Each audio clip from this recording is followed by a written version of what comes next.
came up in a book years ago called The Passover Plot, which suggested that he had been sedated on the cross, that he was removed quite early, and therefore could well have survived. That's certainly a possibility. The disciples did manage to give Jesus some kind of substance on a sponge. They filled a sponge with vinegar and put it upon hyssop and put it to his mouth. And Jesus immediately died after taking this substance. When Jesus had received the vinegar, he said, "It is finished."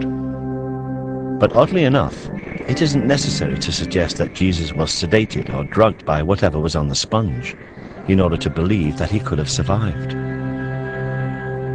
There are stories of people who did survive crucifixion. The Jewish historian Josephus wrote of one of his own friends surviving crucifixion in Palestine in the 1st century. He's traveling out to a village named Tekoa to scout land for a Roman camp. And he notices that 3 of his friends are hanging on crosses. So he requests that they be allowed to, that they be brought down. And Titus, the Roman general, gives him permission. The 3 are brought down immediately and given medical care. And 2 of them died, but the 3rd survived. So is it possible that Jesus could somehow have survived? Certainly he was speedily executed, perhaps too speedily. When you look at the story of Jesus and how he was executed by the Romans, he's on the cross for 6 hours. The assumption is that he's dead. The Roman soldiers checked the body. There were 2 others crucified according to the gospel accounts. And they broke the legs of those to hasten their death because the Sabbath day was coming. When they came to Jesus, they said he's already dead. Presumably, his body's motionless, he's quit breathing. They then prepare the body and put him in a tomb. And presumably it's sealed up and he's dead for all practical purposes. The question, though, is he clinically dead? The question of clinical death is certainly raised by the fact that the herbs Joseph of Arimathea took into the tomb with the body of Jesus were aloes. These are healing, not embalming herbs. So could it be that Jesus was resuscitated in the tomb?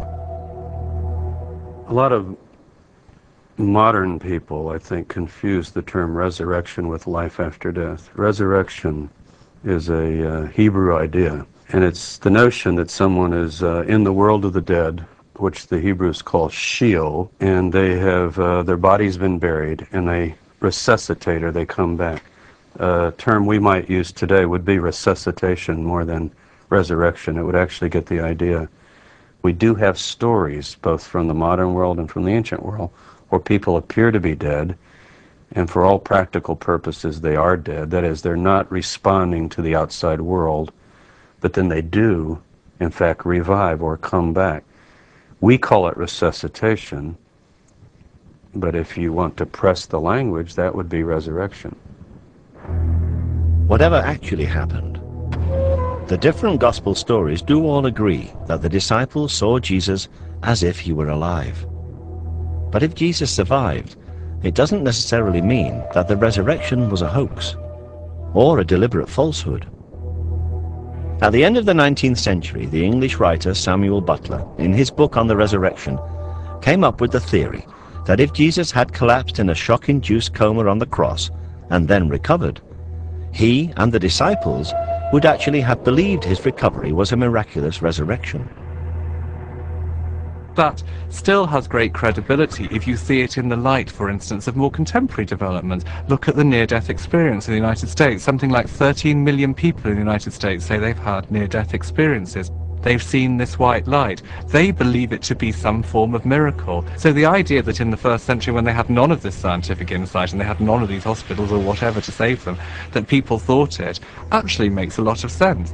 Doesn't make them fraudsters or shysters. It actually makes them genuine people who thought they'd witnessed a miracle. Whatever the circumstances, if Jesus was alive, then he and his disciples face a serious problem. If Jesus was placed in the tomb and somehow was revived, he himself would certainly think that was an act of the grace of God. I came right to the bars of death and was brought back. But now there's a practical problem. It's a political problem, actually. Romans basically do one thing to messiahs. They crucify them. It is clear that either through resurrection or resuscitation, Jesus did survive the crucifixion. But he faces a problem. He's a condemned man. The Bible is said to solve this problem with a miracle called the Ascension. Jesus is taken bodily into heaven. But the original texts are even more confused when it comes to the Ascension than they were about the resurrection. The Ascension does not actually appear in the original form of any of the Gospels. The Ascension references in Mark are among the verses which, as we have seen, were added 200 years after the events. There is one line in Luke which reads, "and was carried up into heaven." But again, this doesn't appear in all Bibles. It was in fact inserted simply because the Ascension is referred to in a later book of the Bible, the Acts of the Apostles, and it's always been assumed that Luke was the author of Acts.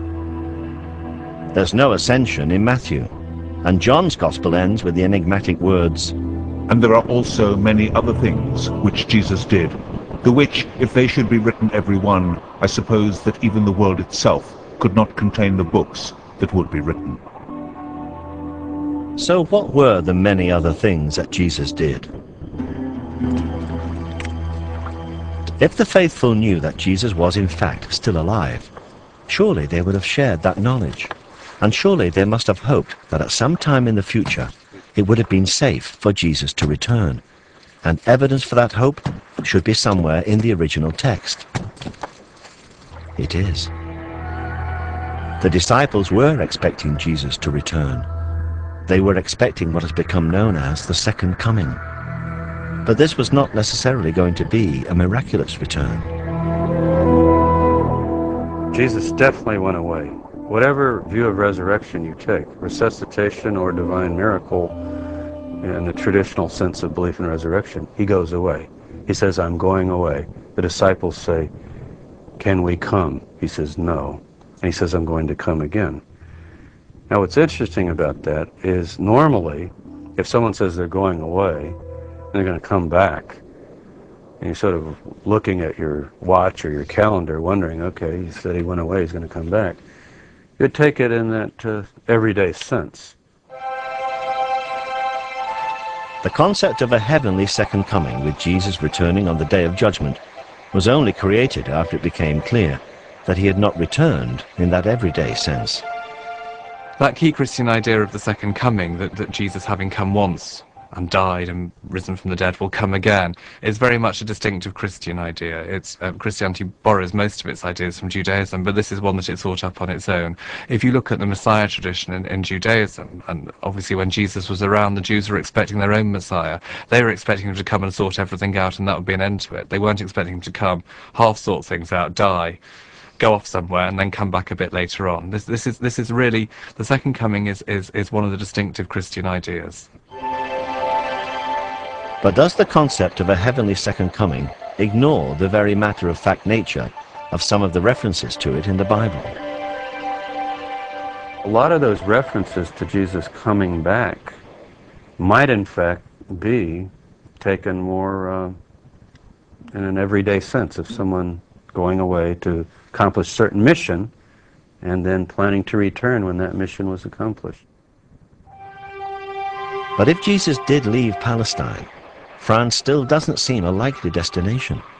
It was, after all, a Roman colony.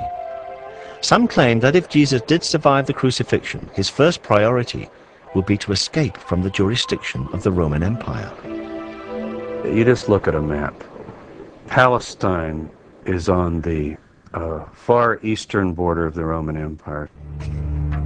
If you go west, you're going right into the heart of Roman territory, where we have our 15 legions stationed around the world. If you go east, you're crossing over into Parthia, and you're going towards Persia eventually, and India and Afghanistan, that direction.